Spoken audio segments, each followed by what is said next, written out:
Bonjour à tous. Aujourd'hui, nous allons traiter d'un additif qui va juste derrière la création des onglets sur l'IDE Arduino. Alors, on a vu que créer des petits onglets sur l'IDE Arduino, ça facilite la compréhension du programme, la recherche, la maintenance, etc. Mais imaginons que vous êtes un développeur soigneux et vous avez sur un bout de papier dessiné des blocs pour vous repérer, ben voilà, ce bloc-là, le bloc Intel, va traiter de la configuration, ce bloc-là va traiter de la reconnaissance des objets, et ainsi de suite. Alors, comment les classer pour les retrouver facilement? Ben, il faut savoir que déjà, par défaut, sur l'IDE Arduino, eh bien, il les classe d'une façon alphabétique. Regardez, je vais sur Nouvel onglet, je vais insérer un onglet qui s'appelle A, il vient me le positionner devant le C, et si je fais Nouvel onglet et que je le mets en F, voilà, il m'insère entre configuration et reconnaissance des objets. Ben alors vous allez me dire, bah oui, mais à chaque fois, il va falloir que je construise mes blocs avec des noms qui suivent. Oui, c'est vrai. Mais enfin, cette façon de classer déjà les onglets par ordre alphabétique, eh bien, il suffit de savoir comment vous l'avez appelé pour le retrouver. Et si vous avez 20 ou 30 onglets, c'est quand même plus facile de le retrouver. Mais il faut savoir qu'il vous les classe par ordre alphabétique. En revanche, si vous voulez qu'il vous classe par rapport à un classement que vous avez défini, alors il y a une autre solution. Donc je vais supprimer celui-ci là. Eh bien la solution qui nous reste, vous allez sur configuration et vous avez donc quand vous avez dessiné sur votre papier, vous l'appelez 01. Ben, c'est tout. On va donc l'appeler 01. Donc renommer.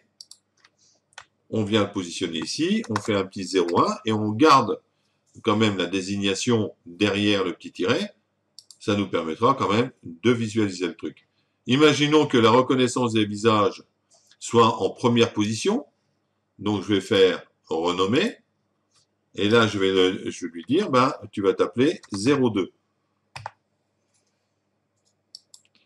Le problème, c'est qu'il l'a, comme il est positionné là, il vous l'a mis derrière la reconnaissance des objets. C'est pas grave. Ce que vous faites fichier, enregistrer, vous fermez